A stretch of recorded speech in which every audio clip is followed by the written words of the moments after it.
Welcome everybody. তো আজ কথা হবে যুদ্ধ কিভাবে আমাদের ক্রয় ক্ষমতার উপরে খুব খুব খারাপভাবে প্রভাব ফেলে, যার ফলে আমরা আমাদের বাড়ির জন্য নিত্যদিনের যেগুলো আমাদের প্রয়োজনীয় জিনিস, খাবার দ্রব্য থেকে শুরু করে, বা আমরা যদি ধরি যে খাবারের তেল, বা অনেক সময় যে আমরা মুদিখানা করি কেনাকাটা, সেখানে চাল প্রয়োজনে আমাদের সব কিছুর ওপরই কীভাবে ক্রয় ক্ষমতার ওপরে প্রভাব ফেলছে কোনো রকম যুদ্ধ। তো প্রথমেই বলে রাখি, এই চ্যানেলটাকে গ্রো করাতে একটু সাবস্ক্রাইব করে দেবেন এবং তার সাথে সাথে লাইক এবং কমেন্ট করে জানাবেন আপনাদের যদি কোনো মতামত জানাবার থাকে। তো প্রথমেই শুরু করা যাক এগ্রিকালচারাল বিষয়ের ওপর। তো কৃষিক্ষেত্রে দেখা যায় যে যখনই ধরুন কোনো যুদ্ধ হয়, তো কৃষিক্ষেত্রে তো সেখানে এনার্জি সেক্টরের একটা বিরাট বড় প্রভাব থাকে, কারণ সেখানে ইরিগেশন বা জল দিতে হলে, বা সেখানে আমাদের সার দিতে গেলে, জৈব সার যেগুলোকে, বা রাসায়নিক সার, মেনলি রাসায়নিক সারের কথাই বলা হচ্ছে, ডিএপি। এবং ডিএপিটা তৈরি হয়, আমাকে জেনে রাখবেন, অ্যামোনিয়ামের থ্রু থেকে। ঠিক আছে, তো অ্যামোনিয়াম কী থেকে আসে, সেটা হচ্ছে কোনো রকম পেট্রোকেমিক্যাল একটা প্রোডাক্ট। তো যুদ্ধের সময় কি দেখা যায় যে পেট্রোলের দামটা খুব কিন্তু বেড়ে যায়।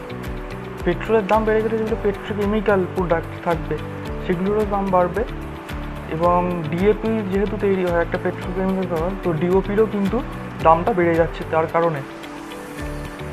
এবং অন্যান্য যে ফার্টিলাইজার্সগুলো আমরা বলি, যেগুলো দেওয়া হয় কৃষিকাজে ধানের উৎপাদনের জন্য, সেগুলো কিন্তু দামটা বেড়ে যায়। তাদের ঠিকঠাকভাবে আমদানিও কিন্তু হয় না বাইরের কান্ট্রি থেকে, কারণ তখন একটা যুদ্ধের পরিস্থিতি থাকে, জাহাজ কিন্তু অনেক সময় বন্ধ হয়ে যায়। তো সব মিলিয়ে কিন্তু এগুলো ঠিকভাবে আসে না, তো দাম প্রচণ্ড বেড়ে যায়। এই গেল কৃষিক্ষেত্রের ক্ষেত্রে। আর একটা জিনিস হচ্ছে ট্রাক্টরেও কিন্তু পেট্রোল লাগে।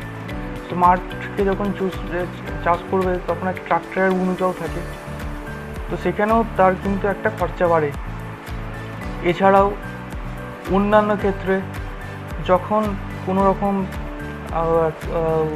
প্রোডাকশান বা এগ্রিকালচারাল প্রোডাকশান বা কোনো রকম ফসল বাদ দিয়ে অন্য যে কোনো, ধরুন আলু, টমেটো, এইগুলো যখন গাড়িতে করে অন্য জায়গায় পাঠানো হবে, তো গাড়িতে করে যেটাকে বলে ট্রান্সপোর্ট কস্ট, এক জায়গা থেকে অন্য জায়গায় পাঠানো, সেই ট্রান্সপোর্ট কস্টটা কিন্তু বেড়ে যায় যদি দেখা যায় যে মিডিল ইস্টার্ন কান্ট্রিগুলোতে যুদ্ধ চলছে। কারণ মিডিল ইস্টার্ন কান্ট্রিগুলোতে যুদ্ধ হলে কী হবে, ওখান থেকে পেট্রোলিয়ামের যে আমদানিটা হয় সেখানের উপর একটা বিরাটভাবে প্রভাব ফেলবে।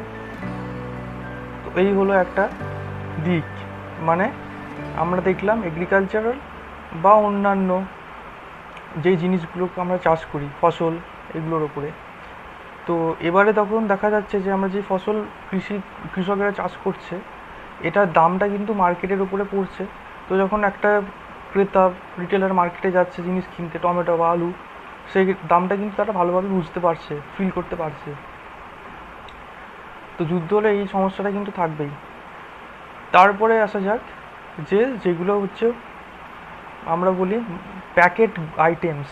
ঠিক আছে, প্যাকেট আইটেমস মানে কি, যেখানে পলিথিন বা পলিমার, এই জিনিসগুলোর পিছনেও কিন্তু পেট্রোকেমিক্যালের একটা ভূমিকা থাকে।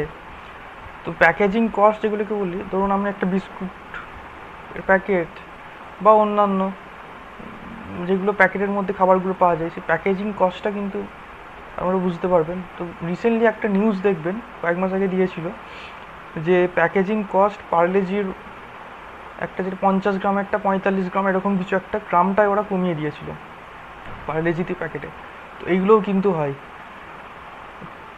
এর পরে আর একটা জিনিস যেটা আপনারা দেখতে পাবেন, কেনার ক্ষেত্রে আপনারা প্রভাবটা বুঝতে পারবেন। তো শুধু যে ক্রেতাদেরই এটা ভোগায় তাও নয়, যারা চাষি আছে ধরুন, চাষ করে, তারাও কিন্তু অনেক সময় তাদেরও অনেক ক্ষতি হওয়ার মুখে পড়তে হয়। যেমন ধরুন অনেক সময় যারা টমেটো উৎপাদন করে বা আলু অন্যান্য জায়গায় এক্সপোর্ট করতে পারে না, অর্থাৎ তারা সেটাকে রপ্তানি করতে পারছে না, অন্য জায়গায় পাঠাতে পারছে না। এর ফলে কী হচ্ছে, তাদেরকে ওই ডোমেস্টিক মার্কেট বা নিজেদের যেটাকে বলে ঘরের মার্কেট, ঘরের বাজার, তার উপরে ডিপেন্ড করতে হয়। তো সেখানে সেই দামটার কিন্তু উপরে কিন্তু একটা প্রভাব পড়ে, যেটা অনেক সময় চাষিদিকে ভোগায়। তো এটা গেল একটা দিক। এবারে আসি, যারা ধরুন বাড়িতে যাদের গাড়ি আছে বা যারা স্কুটি, মোটর বাইক যা খুশি যারা চালাচ্ছেন, তাদের তো একদম ডাইরেক্টলি বুঝতেই পারছেন পেট্রোলের দামটা যখন বাড়ে মিডিল ইস্টার্ন কান্ট্রিতে যখন সমস্যা হয়ে যায়, কারণ ওখান থেকেই মানে পেট্রোলগুলো মেনলি ওই স্ট্রেট অফ হরমুজ দিয়ে ওই দিকটা দিয়েই কিন্তু জাহাজে করে আসে। তো এটার পরে যেটা নিয়ে আরেকটা জিনিস নিয়ে কথা বলবো, সেটা হচ্ছে যে ধরুন এই রিসেন্টলি কয়েক বছর আগে রাশিয়া ইউক্রেনের সময় যুদ্ধ চলছিল। সে রাশিয়া ইউক্রেনের যুদ্ধের সময় আবার কি দেখা যাচ্ছিল, যে ওই যেই সি রুটটা আছে ওই সি রুটটা দিয়ে এডিবল অয়েলগুলো কিন্তু আসতো। এডিবল অয়েলের মধ্যে যেমন একটা ধরুন অলিভ অয়েলকেও রাখতে পারেন, বা আরও অন্যান্য যে তেলগুলো আছে যেগুলো খাবারের জন্য ইউজ করা হয়, সাদা তেল, এটার অনেক রকম তো ভাগ আছে, তো সেইগুলোর একটা আনা হয়। তো সেইগুলোর ওপরে কিন্তু একটা প্রভাব পড়ছিল, সে এর ফলে ওই যে এডিবল অয়েলগুলো আছে মানে খাবারের যেগুলো বিভিন্ন টাইপের তেল, সেগুলোরও কিন্তু দাম আস্তে আস্তে তখন বাড়ছিল, মানে দামের কিন্তু একটা ভ্যারিয়েশন দেখা যাচ্ছিল। তো এইগুলি সমস্যার মুখে আর কি পড়তে হয়। তো এটাই ছিল যে ইকোনমিকে কীভাবে এফেক্ট ফেলে একটা যুদ্ধ হলে। আশা করি সেগুলোকে আমরা আর কি বুঝাতে পারলাম খুবই সহজভাবে, খুবই সরলভাবে, যাতে সবাই, প্রত্যেকে যারা না ইকোনমিক্স নিয়ে পড়াশোনা করেছে বা এসব যুদ্ধ নিয়ে সেরকম খবর টবর রাখে, তাদেরকেও আশা করি বোঝাতে পারলাম এই ভিডিওটার মাধ্যম দিয়ে। যদি ভালো লাগে কমেন্ট করে জানাবেন, আপনাদের যদি মতামত থাকে সেগুলো কমেন্ট করবেন, সাবস্ক্রাইব করবেন। আবারও বললাম থ্যাংক ইউ, দেখা হবে পরের ভিডিওতে, টাটা।